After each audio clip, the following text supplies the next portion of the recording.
ನೀನಾ ನಾನಾ ಅನ್ನುವ ಪೈಪೋಟಿಗೆ ಬಿದ್ದವರಂತೆ ಮುಖ್ಯಮಂತ್ರಿ ಸಿದ್ದರಾಮಯ್ಯ ಮತ್ತು ಉಪಮುಖ್ಯಮಂತ್ರಿ ಡಿ ಕೆ ಶಿವಕುಮಾರ್ ಅವರ ಬೆಂಬಲಿಗರ ನಡುವೆ ಕಳೆದ 6 ತಿಂಗಳಿನಿಂದ ಅಧಿಕಾರದ ಗುದ್ದಾಟ ಜೋರಾಗಿಯೇ ನಡೀತಾ ಇತ್ತು.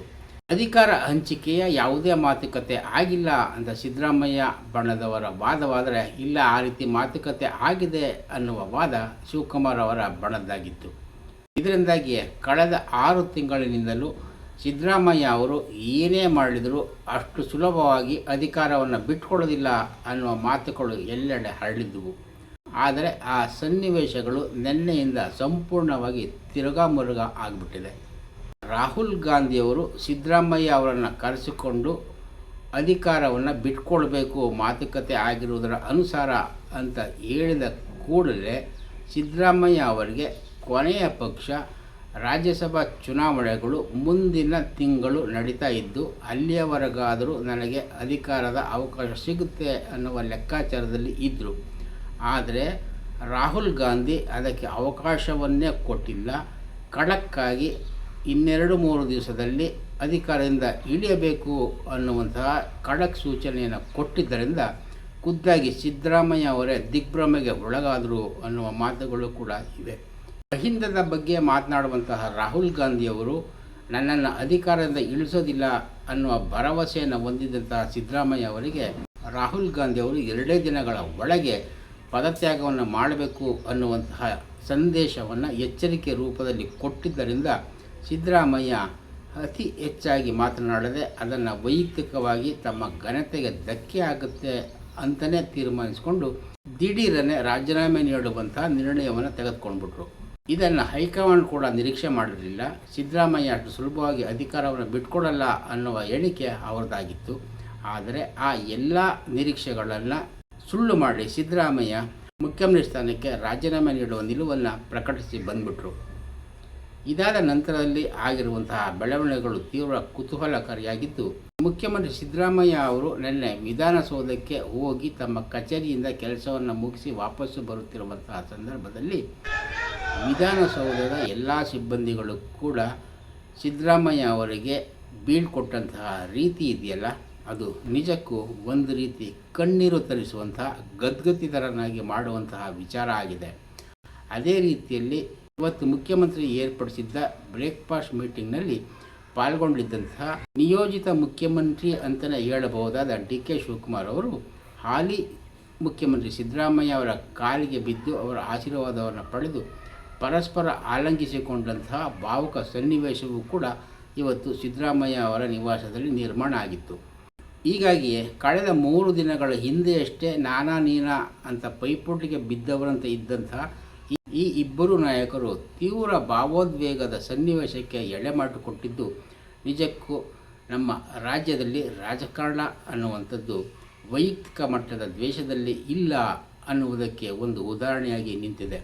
ಅಂದ ಮಾತ್ರಕ್ಕೇ ಈ ಸ್ನೇಹ ಸಂಬಂಧಗಳು ಇದೇ ರೀತಿ ಮುಂದೆಯೂ ಕೂಡ ಇರ್ತದೆ ಅಂತ ಹೇಳೋದಕ್ಕೆ ಆಗೋದೇ ಇಲ್ಲ. ರಾಜಕಾರಣದ ವಿಚಾರ ಬಂದಾಗ ಮತ್ತೆ ಮೇಲಾಟಗಳು ಶುರು ಆಗೇ ಆಗ್ತವೆ. ಅದು ಏನಾದರೂ ಇರಲಿ, ಇಲ್ಲಿಯವರೆಗೆ ಸಿದ್ದರಾಮಯ್ಯ ಅವರು ಮುಖ್ಯಮಂತ್ರಿ ಸ್ಥಾನದಿಂದ ಇಳಿಯೋದಿಲ್ಲ, ಏನೇ ಆಗಲಿ ನನ್ನ ತಂದೆಯ ಪೂರ್ಣಾವಧಿಯನ್ನು ಮುಗಿಸ್ತಾರೆ ಅನ್ನುವಂತಹ ಮಾತನ್ನು ಆಗಿಂದಾಗೆ ಹೇಳ್ತಾ ಇದ್ದಂತಹ ಮುಖ್ಯಮಂತ್ರಿಯವರ ಪುತ್ರ ಡಾಕ್ಟರ್ ಯತೀಂದ್ರ ಸಿದ್ದರಾಮಯ್ಯ ಕಳೆದ 4 ದಿನಗಳಿಂದ ನಾಪತ್ತೆ ಆಗಿರುವಂಥದ್ದು ಕೂಡ ವಿಶೇಷವಾಗಿದೆ. ರಾಜಕಾರಣದಲ್ಲಿ ಶಾಂತ ಸ್ಥಿತಿ ಇದೆ ಅನ್ನುವಾಗಲೆಲ್ಲ ಯತೀಂದ್ರ ಅವರು ನನ್ನ ತಂದೆಯೇ ಮುಖ್ಯಮಂತ್ರಿಯಾಗಿ ಮುಂದುವರಿಯುತ್ತಾರೆ ಅನ್ನುವಂತಹ ಮಾತನ್ನು ಇದ್ದಕ್ಕಿದ್ದಂತೆ ಹೇಳ್ಬಿಡ್ತಿದ್ರು. ಆದ್ದರಿಂದ ಶಾಂತವಾಗಿದ್ದಂಥ ತಿಳಿಗೊಳದಲ್ಲಿ ಕಲ್ಲನ್ನು ಎಸೆದಂತಾಗಿ ಆ ನೀರು ಕದಡಿ ಹೋಗ್ತಾ ಇತ್ತು. ಒಂದಷ್ಟು ರಾಜಕೀಯ ರಂಪಾಟಗಳು ನಡೀತಾ ಇದ್ವು. ಅದಕ್ಕೆಲ್ಲ ಮೂಲ ಕಾರಣ ಡಾಕ್ಟರ್ ಯತೀಂದ್ರ ಕೊಡ್ತಾ ಇದ್ದಂತಹ ಹೇಳಿಕೆಗಳೇ ಕಾರಣ ಆಗಿದ್ದವು ಅನ್ನೋದು ನಿರ್ವಿವಾದ.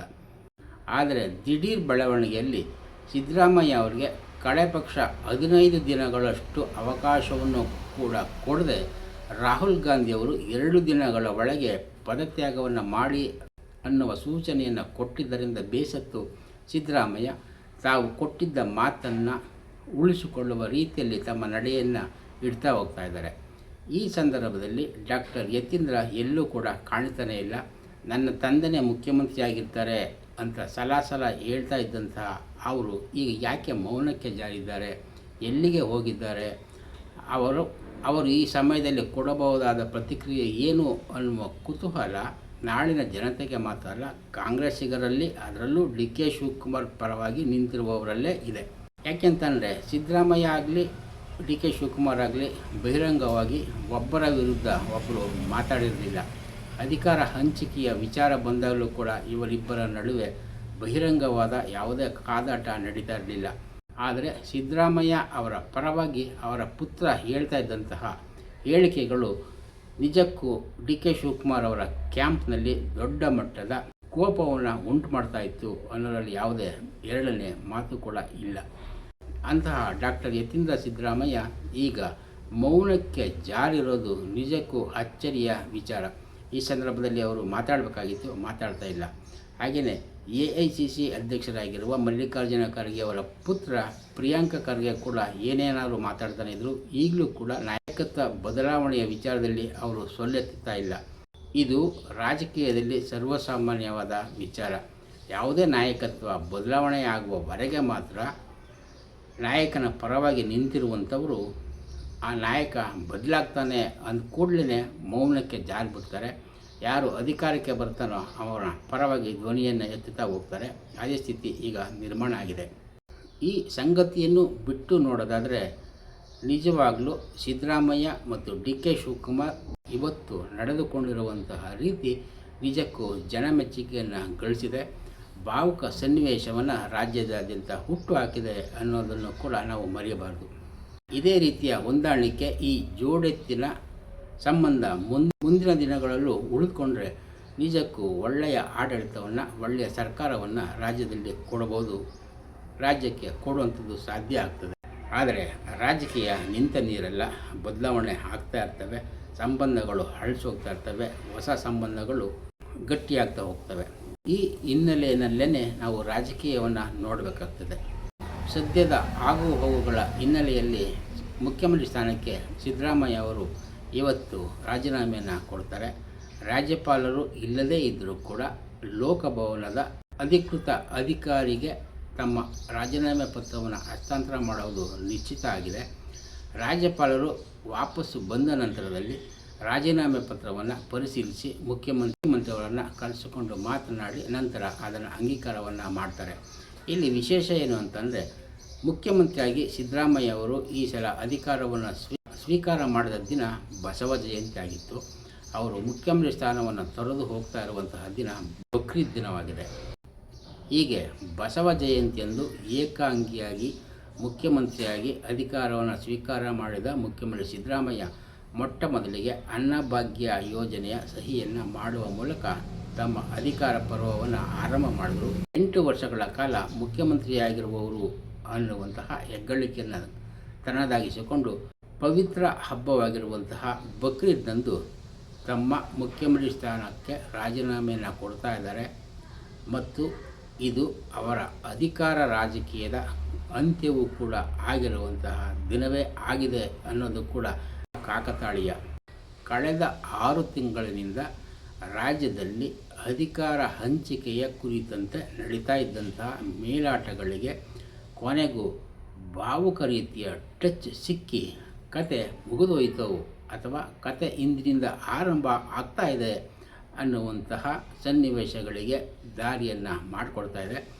ಡಾಕ್ಟರ್ ಯತೀಂದ್ರ ಅವರ ಮಾತುಕತೆ ಅಥವಾ ಪ್ರತಿಕ್ರಿಯೆ ಹೇಗೆ ಇರ್ತದೆ, ಅವರಿಗೆ ಉಪಮುಖ್ಯಮಂತ್ರಿ ಸ್ಥಾನ ದಕ್ಕುತ್ತಾ ಅನ್ನುವುದರ ಜೊತೆಯಲ್ಲೇ ಮುಂದಿನ ದಿನಗಳಲ್ಲಿ ಸಿದ್ದರಾಮಯ್ಯ ಅವರು ತನ್ನ ಪುತ್ರ ಡಾಕ್ಟರ್ ಯತೀಂದ್ರ ಅವರ ರಾಜಕೀಯವನ್ನು ಬಲಗೊಳಿಸುವುದರ ಜೊತೆಗೇ ತನ್ನ ಮೊದಲ ಪುತ್ರ ದಿವಂಗತ ರಾಕೇಶ್ ಸಿದ್ದರಾಮಯ್ಯ ಅವರ ಪುತ್ರ ಧವನ್ ಸಿದ್ದರಾಮಯ್ಯ ಅವರನ್ನು ಕೂಡ ರಾಜಕೀಯಕ್ಕೆ ಕರೆತಂದು ಅವರಿಗೂ ಕೂಡ ರಾಜಕೀಯದಲ್ಲಿ ಬೆಳೆಸುವಂತಹ ಇರಾದೆಯನ್ನು ಹೊಂದಿರುವುದು ಸ್ಪಷ್ಟವಾಗಿ ಕಾಣ್ತಾ ಇದೆ.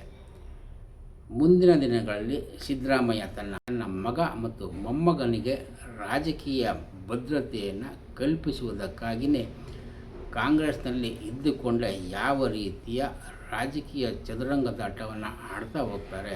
ತನ್ನ ರಾಜಕೀಯದ ಬಲ ಕೊನೆ ಪಕ್ಷ ಮೈಸೂರು ಜಿಲ್ಲೆಯಲ್ಲಿ ಹೇಗೆ ಮೇಲುಗೈಯಾಗಿ ಉಳಿಯಬೇಕು ಅನ್ನುವುದರತ್ತನೇ ಹೆಚ್ಚು ನಿಗಾವನ್ನು ಕೊಡ್ತಾರೆ. ಹಾಗೆ ಮೈಸೂರು ಭಾಗದಲ್ಲಿ ಸಿದ್ದರಾಮಯ್ಯ ತನ್ನ ಮೇಲುಗೈಯನ್ನು ಸಾಧಿಸಿಕೊಳ್ಳುವುದನ್ನು ತಡೆಗಟ್ಟಲು ಡಿ ಕೆ ಶಿವಕುಮಾರ್ ಕೈ ಹಾಕಿದ್ದೇ ಆದರೆ ಆಗ ಇವರಿಬ್ಬರ ನಡುವಣ ರಾಜಕೀಯ ಕಿತ್ತಾಟಗಳು ಮತ್ತೆ ಶುರು ಆಗ್ತವೆ ಅನ್ನುವಂತಹ ನಿರೀಕ್ಷೆಗಳನ್ನು ತಳ್ಳಿ ಹಾಕೋದಕ್ಕೆ ಬರೋದಿಲ್ಲ. ಅದು ಮುಂದಿನ ಲೆಕ್ಕಾಚಾರದ ದಿನಮಾನಗಳಾದರೂ ಕೂಡ ಸದ್ಯಕ್ಕೆ ಭಾವುಕ ರೀತಿಯಲ್ಲಿ ಮುಖ್ಯಮಂತ್ರಿ ಸಿದ್ದರಾಮಯ್ಯ ಪದತ್ಯಾಗವನ್ನು ಮಾಡಿ ಯಾವುದೇ ರೀತಿಯ ಗೊಂದಲಗಳಿಗೆ ಎಡೆ ಮಾಡಿಕೊಳ್ಳದಂತೆ ಅಧಿಕಾರವನ್ನು ಬಿಟ್ಟು ಕೊಡ್ತಾ ಇರುವಂಥದ್ದು ನಿಜಕ್ಕೂ ಶ್ಲಾಘನೀಯವಾದ ವಿಚಾರ. ವಿಧಾನಸೌಧದಲ್ಲಿ ಸಿಬ್ಬಂದಿಗಳು ಬೀಳ್ಕೊಟ್ಟ ವಿಧೇಯವೂ ಕೂಡ ಕಣ್ಣಿಗೆ ಕಟ್ಟುವಂಥದ್ದಾಗಿದೆ. ಇದೇ ಹಿನ್ನೆಲೆಯಲ್ಲಿ ಇಂದಿನ ಘಟನೆಯನ್ನು ನೆನೆಸಿಕೊಳ್ಳೋದಾದರೆ ಮುಖ್ಯಮಂತ್ರಿ ಸ್ಥಾನಕ್ಕೆ ರಾಜೀನಾಮೆಯನ್ನು ಕೊಟ್ಟಂತಹ ಎಸ್.ಎಂ. ಕೃಷ್ಣ ನಗುತ್ತಲೇ ಮಾಧ್ಯಮದವರೊಡನೆ ಮಾತನಾಡುತ್ತಾ ಏನೂ ಆಗೇ ಇಲ್ಲ, ಅಧಿಕಾರ ಹೋದರೂ ಕೂಡ ನನಗೇನು ಅನಿಸಿಲ್ಲ ಅನ್ನುವ ರೀತಿಯಲ್ಲೇ ನಗುತ್ತಾನೆ ತಮ್ಮ ಖಾಸಗಿ ಕಾರನ್ನೇರಿ ತಮ್ಮ ನಿವಾಸಕ್ಕೆ ಹೋದದ್ದು ಇನ್ನೂ ಹಚ್ಚ ಹಸಿರಾಗಿದೆ. ಅಂಥದ್ದೇ ದಾರಿಯಲ್ಲಿ ಸಿದ್ದರಾಮಯ್ಯ ಕೂಡ ನಡೆಯುವ ಯತ್ನವನ್ನು ಮಾಡ್ತಾ ಇದ್ದಾರೆ ಅನ್ನುವ ಮಾತನ್ನು ಹೇಳ್ತಾ ಈ ಸಂಚಿಕೆಯನ್ನು ಮುಗಿಸ್ತೇನೆ. ನಮಸ್ಕಾರ, ಧನ್ಯವಾದ.